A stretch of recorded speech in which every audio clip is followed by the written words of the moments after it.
Please subscribe for more. A Dance in Fire, Volume 2. It was a complete loss. The Cathay rat had stolen or destroyed almost every item of value in the caravan in just a few minutes' time. Decumus Scotti's wagon-load of wood he had hoped to trade with the Bosmer had been set on fire and then toppled off the bluff. His clothing and contracts were tattered and ground into the mud of dirt mixed with spilt wine. All the pilgrims, merchants, and adventurers in the group moaned and wept as they gathered the remnants of their belongings by the rising sun of the dawn.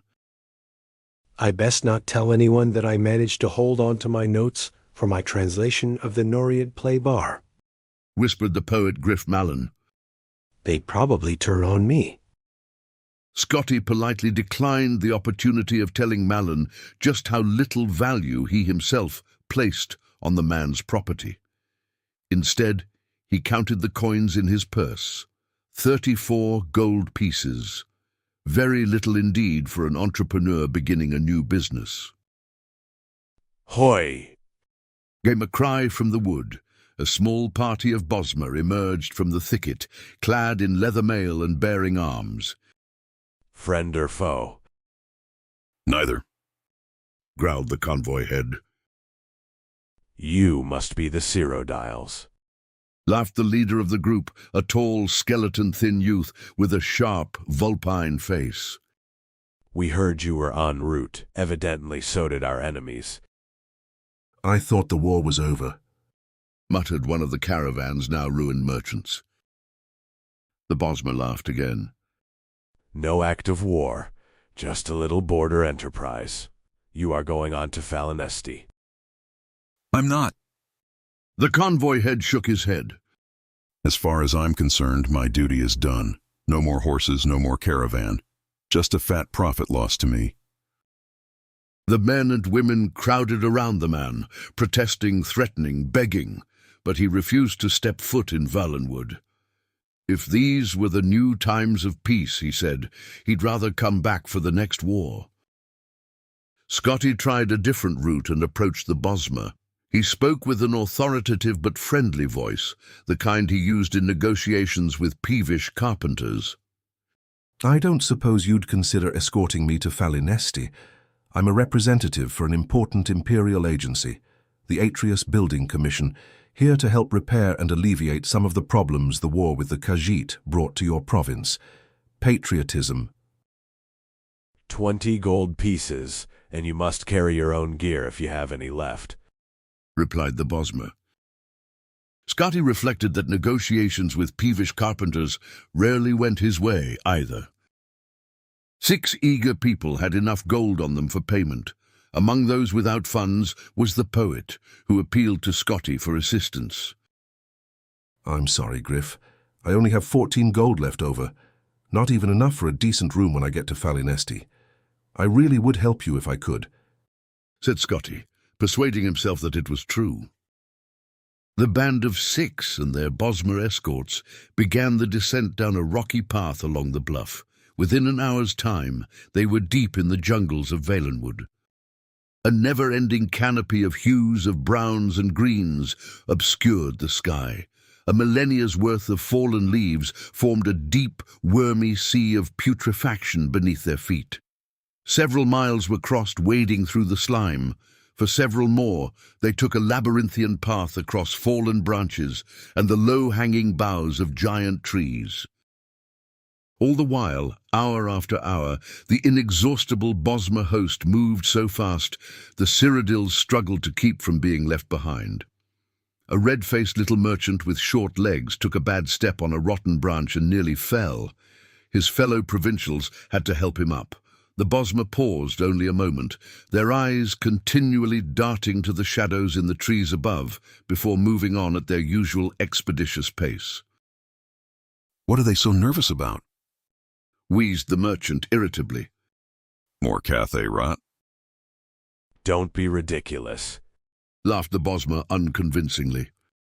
Khajiit this far into Valenwood, in times of peace? They'd never dare. When the group passed high enough above the swamp that the smell was somewhat dissipated, Scotti felt a sudden pang of hunger. He was used to 4 meals a day in the Cyrodiilic custom. Hours of non-stop exertion without food was not part of his regimen as a comfortably paid clerk. He pondered, feeling somewhat delirious, how long they had been trotting through the jungle. 12 hours, 20, a week. Time was meaningless. Sunlight was only sporadic through the vegetative ceiling. Phosphorescent molds on the trees and in the muck below provided the only regular illumination. Is it at all possible for us to rest and eat? He hollered to his host up ahead. We're near to Valenwood, Came the echoing reply. Lots of food there. The path continued upward for several hours more across a clot of fallen logs, rising up to the first and then the second boughs of the tree line. As they rounded a long corner, the travellers found themselves midway up a waterfall that fell 100 feet or more. No one had the energy to complain as they began pulling up the stacks of rock, agonizing foot by foot. The Bosmer escorts disappeared into the mist, but Scotti kept climbing until there was no more rock left. He wiped the sweat and river water from his eyes. Valenwood spread across the horizon before him. Sprawling across both banks of the river stood the mighty Grat Oak city, with groves and orchards of lesser trees crowding it like supplicants before their king. At a lesser scale, the tree that formed the moving city would have been extraordinary. Gnarled and twisted with a gorgeous crown of gold and green, dripping with vines and shining with sap. At a mile, tall and half as wide, it was the most magnificent thing Scotti had ever seen. If he had not been a starving man with the soul of a clerk, he would have sung. There you are, said the leader of the escorts. Not too far a walk. You should be glad it's wintertide. In summertide, the city's on the far south end of the province. Scotti was lost as to how to proceed. The sight of the vertical metropolis where people moved about like ants disoriented all his sensibilities. You wouldn't know of an inn called... He paused for a moment, and then pulled Juris's letter from his pocket. Something like Mother Pasco's Tavern. Mother Pascost? The lead Bosmer laughed his familiar contemptuous laugh. You won't want to stay there?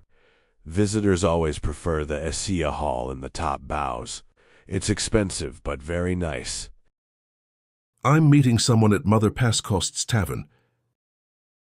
If you've made up your mind to go, take a lift to Hoffel Slump and ask for directions there. Just don't get lost and fall asleep in the Western Cross. This apparently struck the youth's friends as a very witty jest, and so it was, with their laughter echoing behind him, that Scotti crossed the writhing root system to the base of Valenwood. The ground was littered with leaves and refuse, and from moment to moment a glass or a bone would plummet from far above, so he walked with his neck crooked to have warning. An intricate network of platforms, anchored to thick vines, slipped up and down the slick trunk of the city with perfect grace, manned by operators with arms as thick as an ox's belly. Scotti approaches the nearest fellow at one of the platforms, who was idly smoking from a glass pipe. I was wondering if you might take me to Hoffel Slump.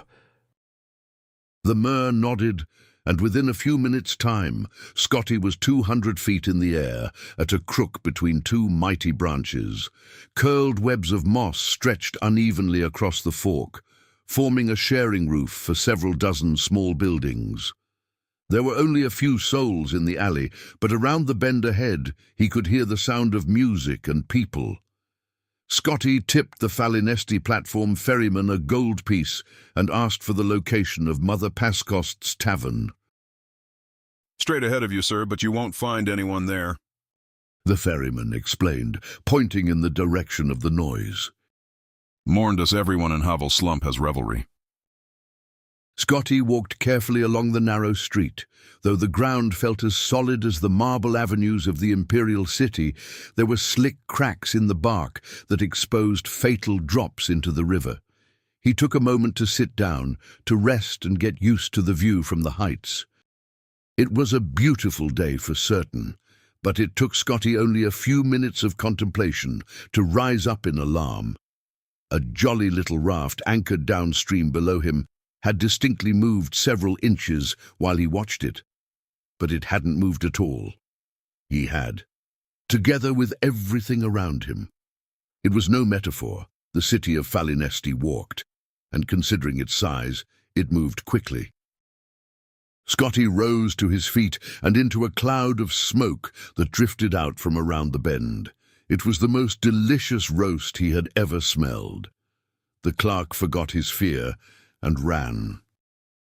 The revelry, as the ferryman had termed it, took place on an enormous platform tied to the tree, wide enough to be a plaza in any other city.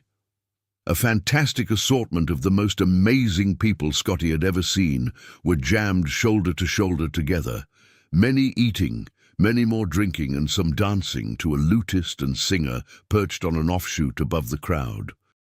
They were largely Bosmer, true natives clad in colourful leather and bones, with a close minority of orcs.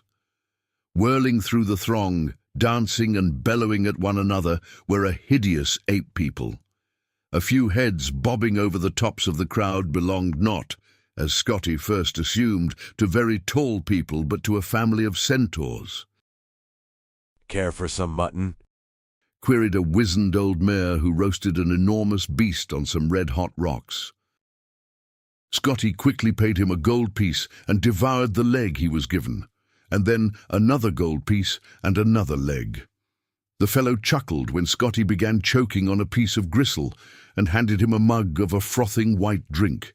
He drank it and felt a quiver run through his body as if he were being tickled. What is that? Scotti asked. "Jaga, fermented pig's milk. I can let you have a flagon of it and a bit more mutton for another gold."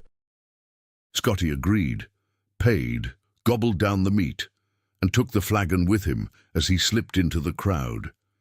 His co-worker, Liad's Jurus, the man who had told him to come to Valenwood, was nowhere to be seen. When the flagon was a quarter empty, Scotti stopped looking for Jurus. When it was half empty, he was dancing with the group, oblivious to the broken planks and gaps in the fencework. At 3/4 empty, he was trading jokes with a group of creatures whose language was completely alien to him. By the time the flagon was completely drained, he was asleep, snoring, while the revelry continued on all around his supine body. The next morning, still asleep, Scotti had the sensation of someone kissing him. He made a face to return the favour, but a pain like fire spread through his chest and forced him to open his eyes. There was an insect the size of a large calf sitting on him, crushing him, its spiky legs holding him down, while a central spiral-bladed vortex of a mouth tore through his shirt. He screamed and thrashed, but the beast was too strong. It had found its meal, and it was going to finish it. "It's over," thought Scotti wildly. "I should have never left home. I could have stayed in the city and perhaps found work with Lord Vanek. I could have begun again as a junior clerk and worked my way back up." Suddenly the mouth released itself. The creature shivered once, expelled a burst of yellow bile, and died. Got one, cried a voice not too distantly. For a moment, Scotti lay still. His head throbbed and his chest burned. Out of the corner of his eye, he saw movement. Another of the horrible monsters was scurried towards him. He scrambled, trying to push himself free, but before he could come out, there was a sound of a bough cracking, and an arrow pierced the second insect. good shot. Cried another voice. Get the first one again. I just saw it move a little. This time, Scotti felt the impact of the bolt hit the carcass. He cried out, but he could hear how muffled his voice was by the beetle's body. Cautiously, he tried sliding a foot out and rolling under, but the movement apparently had the effect of convincing the archers that the creature still lived. A volley of arrows was launched forth. Now the beast was sufficiently perforated so pools of its blood, and likely the blood of its victims, began to seep out onto Scotti's body. When Scotti was a lad, before he grew too sophisticated for such sports, he had often gone to the imperial arena for the competitions of war. He recalled a great veteran of the fights, when asked, telling him his secret. Whenever I'm in doubt of what to do and I have a shield, I stay behind it. Scotti followed that advice. After an hour, when he no longer heard arrows being fired, he threw aside the remains of the bug and leapt as quickly as he could to a stand. It was not a moment too soon. A gang of 8 archers had their bows pointing his direction, ready to fire. When they saw him, they laughed. Didn't anyone ever tell you not to sleep in the Western Cross? How are we going to exterminate all the Horvers if you drunks keep feeding 'em? Scotti shook his head and walked back along the platform, round the bend, to Havel's slump. He was blooded and torn and tired, and he had far too much fermented pig's milk. All he wanted was a proper place to lie down. He stepped into Mother Pascost's tavern, a dank place wet with sap smelling of mildew. My name is Decumus Scotti, he said. I was hoping you have someone named Juris staying here. Decumus Scotti? Pondered the fleshy proprietress, Mother Pascost herself. I've heard that name. Oh, you must be the fellow he left the note for. Let me go see if I can find it. The end. Please subscribe for more.